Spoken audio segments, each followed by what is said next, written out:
215-pound junior from Richmond. Doni Dowling. Gonna come right at you. Wow. What a play. They look for a guy to step up. Touchdown, Dowling. How's this for stepping up? It's said that a man with no history is like a tree with no roots. For Doni Dowling, those roots have had twists and turns throughout his career at the University of Virginia. It hasn't always been simple for the senior from Richmond, but a strong foundation and self-motivation has helped him weather adversity. It was obvious even from an early age that Dowling was the consummate competitor. As a child, I think my first sport was baseball. It wasn't enough contact for me. I ran track and played soccer. Usually in soccer, I end up trying to kick the ball and hit the ground or something and hurt my ankle. I guess I'm vertically challenged for basketball. I used to be on a swim team. My mom had me on a swim team for about 2-3 years, and I hated it. Dowling found a perfect match for his mentality and skill set: football. He grew into the Capital District Player of the Year, starring at wide receiver, defensive back, and punter for the Blue Devils.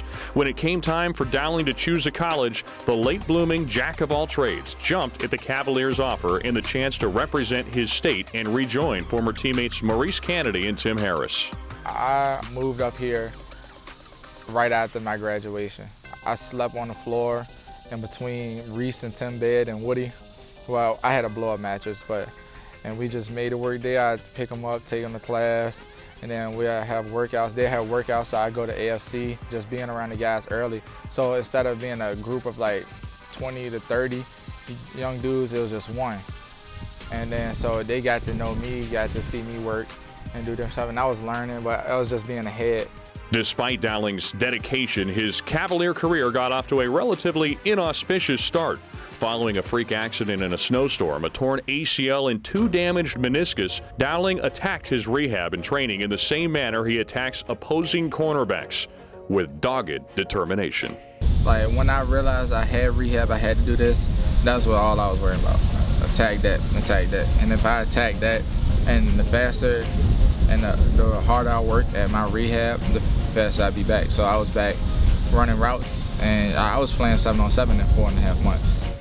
He believes he has some superpowers in his body, but he's just a tough kid, and he just loves to always come out on top. He doesn't believe that anything can or anyone can hold him back or hold him down.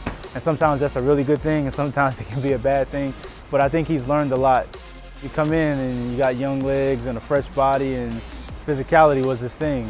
But then those hits start adding up, and you realize like you might not have a long career playing that way. So you just got to be smart. No one's telling you to take the toughness out of your game, but just be smart and pick and choose your battles. But that's a part of maturity and getting wiser and getting older, and that body gets beat up a little bit. So he's done a really good job of keeping his mentality of being tough and physical, but understanding how to be smart and also how to take care of his body and make sure that he lives to play another play. After leading the Cavaliers in receiving yards and scoring 4 touchdowns as a junior, Dowling is already off to a blazing start to his senior season. He registered 6 catches for 76 yards in the season opener, but his enthusiasm has been tempered by a season-ending injury for his lifelong friend, cornerback Tim Harris. Starting Saturday, Dowling will honor his teammate in his Richmond roots by donning Harris's number 5. Just seeing Tim and what happened to Tim, all I can do is just play my hardest. I really have sympathy for him, and I empathize with him because I've been there. It does something to your mentality. Your body will heal, but like your mind is about healing your mind too. Since like we was around 6 years old, I used to go over his house all the time. We played 21 in his front yard. He got a little slant driveway. We'll play like 10 games in a row. That definitely is gonna be shared success because, like I said, we grew up together, we from the same place, and if one of us doing well, we're both doing well.